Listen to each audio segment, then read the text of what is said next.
Sir of record സംസാരിച്ചപ്പോൾ വളരെ രസകരമായ എന്നാൽ വിലയിരുത്തേണ്ടതായിട്ടുള്ള ഒരു കാര്യം പറഞ്ഞു. കോൺഗ്രസിന്റെ വളർച്ച ദേശീയ തലത്തിനേക്കാൾ വളരെ കഷ്ടമാണ് കേരളത്തിൽ എന്നുള്ളത്. പക്ഷെ അവരിപ്പോ വലിയ ആത്മവിശ്വാസത്തിലാണ് ഉം. ഭരണത്തിൽ വരുമെന്നൊക്കെ. പിന്നെ എങ്ങനെയാണ് സർ അങ്ങനെ ഒരു നിരീക്ഷണത്തിലേക്ക് സാർ എത്തുന്നത്? ഞാൻ ഒരു സ്റ്റാറ്റിസ്റ്റിക്സിൻ്റെ അടിസ്ഥാനത്തിൽ പറഞ്ഞതാണ്. കേരളത്തിൽ പിന്നെ കഴിഞ്ഞ കാൽനൂറ്റാണ്ടിനിടയിൽ കോൺഗ്രസ് ഭരണത്തിൽ വരികയും ഭരണത്തിൽ നിന്ന് പുറത്തു നിൽക്കുകയും ചെയ്തിട്ടുണ്ട്. ഭരണത്തിൽ വന്നപ്പോഴും പുറത്തു നിന്നപ്പോഴുമുള്ള അവരുടെ സഭയിലെ അംഗത്വത്തിൻ്റെ കണക്ക് വെച്ചുകൊണ്ടാണ് സംസാരിക്കുന്നത്. ഈ നൂറ്റാണ്ടിൻ്റെ തുടക്കത്തിൽ, അതായത് 2001 കോൺഗ്രസ്സിന് നിയമസഭയിൽ 63 അംഗങ്ങളുണ്ടായിരുന്നു. കോൺഗ്രസിൻ്റെ മാത്രം കഥയാണ് ഞാൻ പറയുന്നത്. 63 അംഗങ്ങളുമായിട്ടാണ് അന്ന് ഉമ്മൻചാണ്ടി മുഖ്യമന്ത്രിയായത് 2001. അതേസമയം ആ ഗവൺമെൻറ് പ്രായണ നല്ല ഗവൺമെൻറ് ആയിരുന്നു. ബഹുദൂരം എന്നൊക്കെ ഉള്ള മുദ്രാവാക്യം വരികയും അദ്ദേഹം സെക്രട്ടേറിയറ്റിൽ നിന്ന് ഭരണം ജനങ്ങളുടെ ഇടയിലേക്ക് കൊണ്ടുവരാനൊക്കെ ഉത്സാഹിക്കുകയൊക്കെ ചെയ്ത ഒരു സമയമാണ്. അത് കഴിഞ്ഞ് 2006 വന്നപ്പോൾ അദ്ദേഹത്തിൻ്റെ ഗവൺമെൻറ്റിന് തിരിച്ചു വരാൻ പറ്റിയില്ല. എന്തുകൊണ്ട്? അപ്പോഴേക്കും ആ ഗവൺമെൻറ് അൺപോപ്പുലറായി. കേരളത്തിൽ തുടർന്ന് വരുന്ന ഒരു രീതിയുണ്ട്, ഇന്ന് ഞാൻ നാളെ നീ എന്ന സംവിധാനം. ഇന്ന് UDF ആണെങ്കിൽ നാളെ LDF, അങ്ങനെ അതിങ്ങനെ തുടരുകയായിരുന്നു ആവർത്തി. അപ്പോൾ 2006 അച്യുതാനന്ദൻ ഗവൺമെൻറ് വന്നു. അച്യുതാനന്ദൻ പാർട്ടിക്കകത്ത് അദ്ദേഹത്തിൻ്റെ അനുയായികൾ പ്രക്ഷോഭം നടത്തിയാണ് അദ്ദേഹത്തിന് സ്ഥാനാർത്ഥിത്വം വരെ കിട്ടിയത്. അങ്ങനെ LDFന് ഭൂരിപക്ഷം കിട്ടിയപ്പോൾ വലിയ വഴക്കും വക്കാണവും ബഹളവും നടന്നിട്ടാണ് അച്യുതാനന്ദൻ മുഖ്യമന്ത്രിയായത്. മുഖ്യമന്ത്രിയായെങ്കിലും അദ്ദേഹത്തിന് ഭരിക്കാൻ നിയതമായ വകുപ്പുകളൊന്നും കൊടുത്തില്ല പാർട്ടി. അന്നത്തെ പാർട്ടി സെക്രട്ടറിയാണ് ഇപ്പോഴത്തെ മുഖ്യമന്ത്രി. അപ്പോൾ അന്ന് അദ്ദേഹം കാര്യമായ വകുപ്പൊന്നുമില്ലാതെ ഇടെ ആരംഭിച്ച IT വകുപ്പ് മാത്രമായിരുന്നു. ആഭ്യന്തര വകുപ്പിലേക്ക് കോടിയേരി ബാലകൃഷ്ണൻ എന്ന് പറയുന്ന ഒരു മന്ത്രിയെ കൊണ്ടുവന്നു. മുഖ്യമന്ത്രി ആഭ്യന്തര വകുപ്പ് കൈകാര്യം ചെയ്തില്ല. അപ്പോൾ അങ്ങനെ ആ ഗവൺമെൻറ് പാർട്ടിയുടെ സപ്പോർട്ട് വേണ്ടത്ര ഇല്ലാതെ പാർട്ടി AKG സെൻട്രലിൽ നിന്ന് നിയന്ത്രിക്കുന്ന ഒരു ഗവൺമെൻറ്റായിട്ട് ഒരു വർഷം പോയപ്പോൾ അച്യുതാനന്ദന് തന്നെ, മുഖ്യമന്ത്രിക്ക് തന്നെ മനസ്സിലായി ജനങ്ങളിൽ ഒരു അപ്പീൽ ഉണ്ടാക്കാൻ പറ്റിയില്ല. അപ്പോൾ 1ാം വാർഷികം ആഘോഷിക്കുന്ന സമയത്താണ് മൂന്നാർ ഓപ്പറേഷൻ അദ്ദേഹം പ്രഖ്യാപിച്ചത്. മൂന്നാറിലേക്ക് 3 പൂച്ചകളെ വിട്ട കഥ. അപ്പോൾ അവിടുത്തെ അനധികൃത നിർമ്മാണങ്ങളെയൊക്കെ തകർത്ത് നിയമം വ്യവസ്ഥ സ്ഥാപിച്ചു കൊണ്ടുവന്ന് എല്ലാം വ്യവസ്ഥാപിതമാക്കുക. അങ്ങനെ വന്നപ്പോൾ ഈ MG റോഡിലേക്ക് ഉള്ള അനധികൃത നിർമ്മാണം പോലും പൊളിക്കുന്ന സ്ഥിതിയെത്തി. പക്ഷേ അത് ഹൈക്കോടതിയൊക്കെ ഇടപെട്ടു. പാർട്ടിക്കകത്തും മുന്നണിക്കകത്തും ബഹളമുണ്ടായി. അങ്ങനെ CBIയുടെ പിന്നെ ഇടുക്കിയിലെ ഓഫീസ്, മൂന്നാറിലെ ഓഫീസ് പോലും കയ്യേറ്റ ഭൂമിയിലാണ് എന്ന് ആ സമയത്ത് പുറത്തായി അറിയപ്പെട്ടു. അപ്പം മരിച്ചുപോയ PK വാസുദേവൻ നായരുടെ പേരിൽ വരെ ഭൂമിയുണ്ട് എന്ന് വന്നു. അതൊക്കെ അങ്ങനെ അനധികൃത കയ്യേറ്റങ്ങൾ പാർട്ടിക്കാരെ പോലും ബാധിക്കുന്ന അവസ്ഥയിലേക്ക് ആ ഓപ്പറേഷൻ നീണ്ടു. അങ്ങനെ അച്യുതാനന്ദൻ മുന്നണിയിലും പാർട്ടിയിലും ഒറ്റപ്പെടുന്ന ഒരു സ്ഥിതി ഉണ്ടായി. അതിന് മൂന്നാറിലെ ഓപ്പറേഷൻ ഋഷിരാജ് സിംഗും പിന്നെ രാജീവ് നാരായണ സ്വാമി പിന്നെ സുരേഷ് കുമാറും ഒക്കെ ചേർന്നിട്ടായിരുന്നു ആ ഓപ്പറേഷൻ നടത്തിയത്.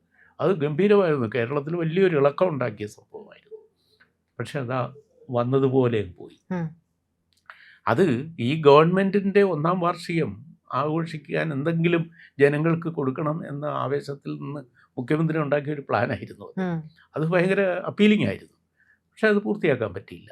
ആ ഗവൺമെൻറ് അങ്ങനെ കാലാവധി പൂർത്തിയാക്കി.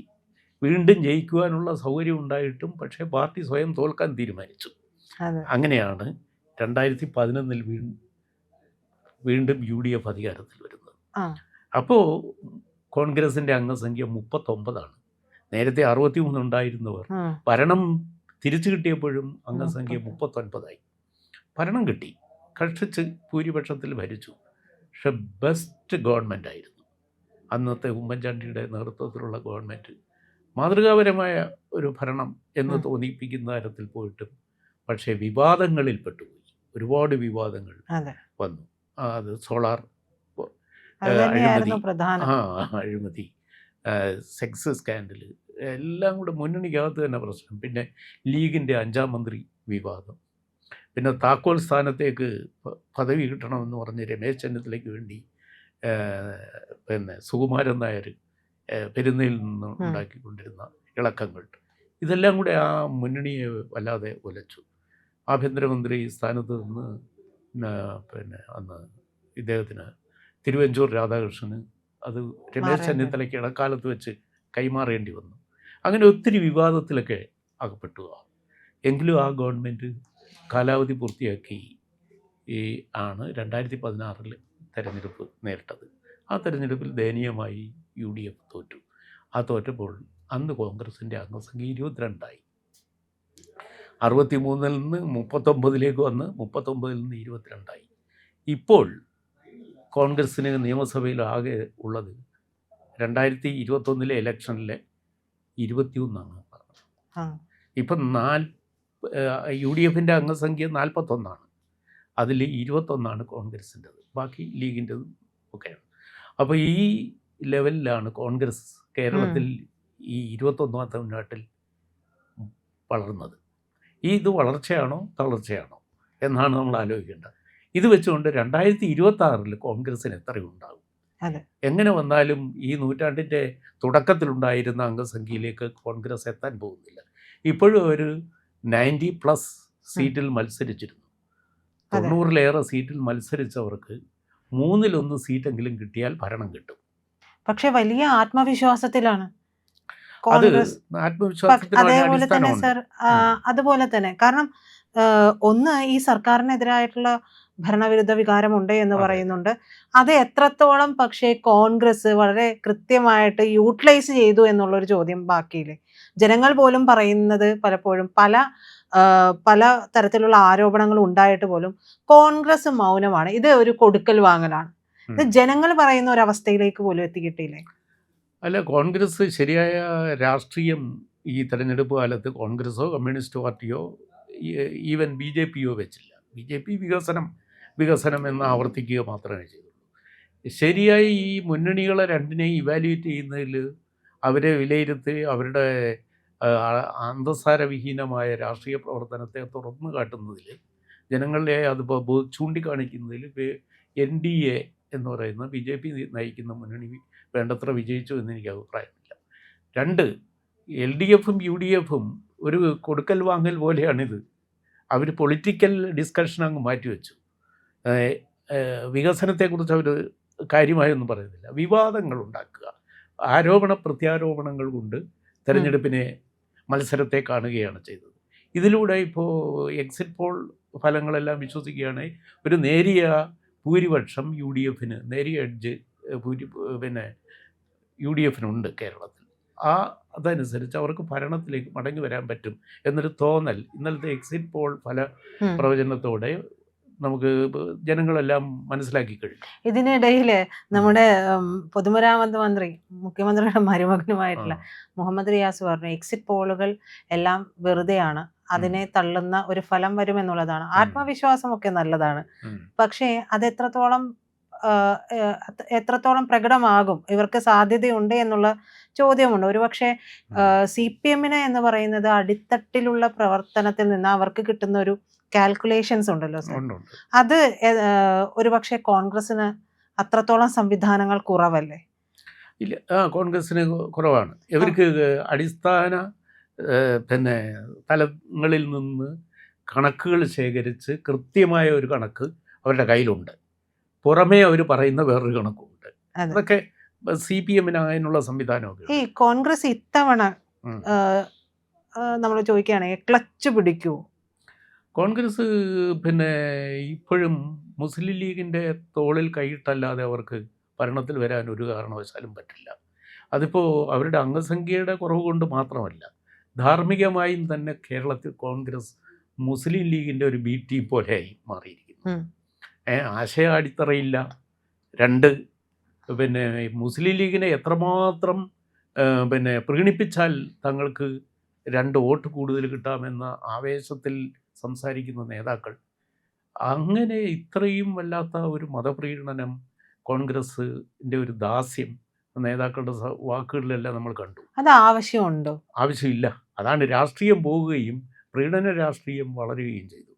ഈ LDFിൻ്റെ കണക്കിനകത്ത് ഞാൻ ഈ കഴിഞ്ഞ ദിവസം പ്രശസ്ത എഴുത്തുകാരനായ NS മാധവൻ്റെ ഒരു ഇലക്ഷൻ പ്രഡിക്ഷൻ കണ്ടു. അദ്ദേഹം അതിൽ പറയുന്നത് LDFിന് 75 സീറ്റ് കിട്ടും എന്നാണ്. അദ്ദേഹം പിന്നെ NS മാധവൻ കൃത്യമായ രാഷ്ട്രീയ ബോധമുള്ള ഒരു റൈറ്ററാണ്. അപ്പം അദ്ദേഹത്തിന് ചെറുപ്പത്തിൽ അദ്ദേഹം പിന്നെ മഹാരാജാസ് കോളേജിൽ പഠിക്കുന്ന കാലം മുതലേ ഇടതുപക്ഷ രാഷ്ട്രീയത്തിൻ്റെ ഉള്ളുകള്ളികളെ സൂക്ഷ്മമായിട്ട് നിരീക്ഷിക്കുന്ന ഒരാളായിരുന്നു. അദ്ദേഹം ആ കാലത്തൊരു തീവ്രവാദ കമ്മ്യൂണിസ്റ്റ് വിശ്വാസിയൊക്കെ ആയിരുന്നു. നക്സൽ പ്രസ്ഥാനവുമായി ഒക്കെ ആഭിമുഖ്യം പുലർത്തിയ ഒരാളാണ്. പിന്നീട് അദ്ദേഹം ഇന്ത്യൻ അഡ്മിനിസ്ട്രേറ്റീവ് സർവീസിലൊക്കെ വന്ന് റിട്ടയർ ചെയ്തിട്ട് ഇപ്പോൾ കോളമിസ്റ്റൊക്കെ ആയിട്ടും പിന്നെ കഥ എഴുത്തുകാരനുമായിട്ട് ഇരിക്കുന്നു. ഈ LDF സർക്കാരിൻ്റെ എപ്പോഴത്തെയും വലിയൊരു ഫാനായിട്ടാണ്, പിണറായി സർക്കാരിൻ്റെ ഒരു വലിയ പ്രണേതാവായിട്ടാണ് ഇപ്പോൾ അദ്ദേഹം എഴുതുകയും സംസാരിക്കുകയൊക്കെ ചെയ്യുന്നത് കണ്ടിട്ടുള്ളത്. അപ്പോൾ അത് അങ്ങനെ ഇരിക്കെ തന്നെ അദ്ദേഹം ഇപ്പോൾ നടത്തിയ ഈ പ്രഡിക്ഷനിൽ 75 സീറ്റിൻ്റെ കഷ്ടിച്ചെങ്കിലുമുള്ള ഒരു ഭൂരിപക്ഷം LDFിനാണെന്ന് ഏതാനും ദിവസം മുമ്പ് പ്രവചന സ്വഭാവത്തോടെ പറഞ്ഞിരിക്കുന്നു. അപ്പോൾ അത് ഞാൻ നേരത്തെ പ്രജിത പറഞ്ഞ ഈ LDFിൻ്റെ ഈ താഴേക്കടയിൽ നിന്നുള്ള കണക്കുകൾ ശേഖരിച്ച് അവസാനം അവർ അരിച്ചു കുണിച്ച് എത്തുന്ന കൺക്ലൂഷൻ്റെ ഒരു റിഫ്ലക്ഷനായിട്ട് വേണം അതിനെ കാണാൻ.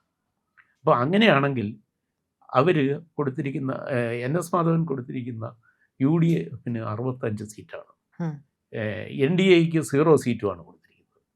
അത് അദ്ദേഹത്തിൻ്റെ പ്രവചനത്തിൽ ഈ തരത്തിൽ 75, 65, 0 എന്നൊരു കണക്ക്, 75 LDFിനും UDFിന് 65 സീറ്റും എന്നൊരു പ്രഡിക്ഷൻ അദ്ദേഹം നടത്തിയിട്ടുണ്ട്. എക്സിറ്റ് പോൾ വരുന്നതിന് മുമ്പുള്ളതാണിത്. അപ്പോൾ ഈ കണക്കാണ് ഇപ്പോൾ മുഹമ്മദ് റിയാസിനെ പോലെയൊക്കെ ഉള്ളവർ ആവർത്തിക്കുന്നത്.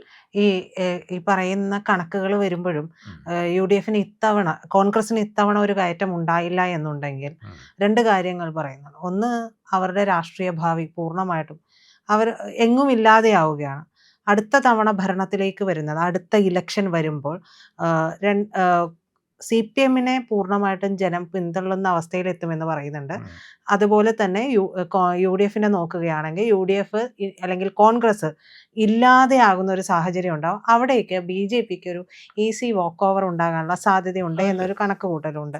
ഉണ്ട്, തീർച്ചയായിട്ടും. ഈ കോൺഗ്രസ് നാമമാത്രമാകുന്ന ഒരു സ്ഥിതിയിലേക്ക് പോവുകയാണ്. ഇപ്പോൾ കോൺഗ്രസിന് കുറച്ച് UDFിന് ഭൂരിപക്ഷം കിട്ടിയാൽ പോലും കോൺഗ്രസ് കെട്ടുറപ്പോടെ നിൽക്കുമെന്ന് ഉറപ്പില്ല.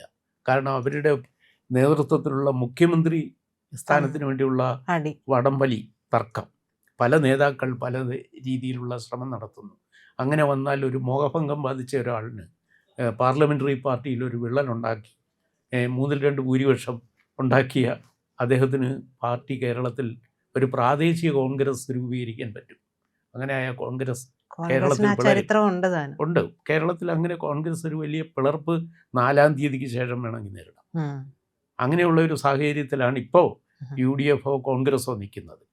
അത് 2001 ശേഷമുള്ള കോൺഗ്രസിൻ്റെ ഗതി കേരളത്തിലെ ഏത് തരത്തിലാണെന്ന് ചരിത്രത്തിലേക്കൊന്ന് തിരിഞ്ഞു നോക്കും നമുക്ക് ബോധ്യമാവും. ഇപ്പോൾ കോൺഗ്രസ് ഈ നിലയിൽ എത്ര കാലം എന്ന ചോദ്യത്തോടെ നമുക്ക് ഈ ചർച്ച നിർത്താം. പ്രിയപ്പെട്ട പ്രേക്ഷകരെ, ഞങ്ങൾ ഇന്ത്യ ലൈവ് പതിവുപോലെ നമ്മൾ പറയുകയാണ്, മാധ്യമങ്ങളിൽ വരാത്ത, മറ്റു മാധ്യമങ്ങൾ പറയാത്ത വാർത്തകളാണ് നിങ്ങളുടെ മുന്നിലേക്ക് കൊണ്ടുവരുന്നത്. ഇത് പറയാൻ ഞങ്ങൾക്ക് പ്രേരണയും ശക്തിയും നിങ്ങളാണ്. നിങ്ങൾ ഞങ്ങളുടെ കൂടെ ഉണ്ടാവണം. ഞങ്ങളുടെ ചാനൽ സബ്സ്ക്രൈബ് ചെയ്യണം. നമുക്കൊരു ചാനൽ കൂടിയുണ്ട്, C4N, C4N മലയാളം. നമ്മൾ ഈ തെരഞ്ഞെടുപ്പൊക്കെ ആയതുകൊണ്ട് കൂടുതൽ വാർത്തകൾ നമ്മുടെ ഈ പ്ലാറ്റ്ഫോമിൽ തന്നെ കൊടുക്കാൻ കഴിയാത്തതുകൊണ്ടാണ് C4Nൽ പുതിയ വാർത്തകൾ കൊടുക്കുന്നത്. അപ്പോൾ ആ ചാനലും കൂടി ഒന്ന് സബ്സ്ക്രൈബ് ചെയ്യണം. ഇന്ത്യ ലൈവ് ഉറപ്പായിട്ടും ചെയ്യണം. C4N കൂടെ, C4N, C എന്ന് പറഞ്ഞാൽ ക്രെഡിബിൾ, 4 N നേഷൻ, രാജ്യം. നമ്മുടെ രാജ്യത്തിന് വേണ്ടിയാണ്. രാജ്യം വിട്ട് ഒരു കാര്യവും ഇന്ത്യ ലൈവിനില്ല. അതുകൊണ്ട് ഞങ്ങളുടെ കൂടെ ഉണ്ടാവണം എന്നുകൂടി അഭ്യർത്ഥിക്കുന്നു.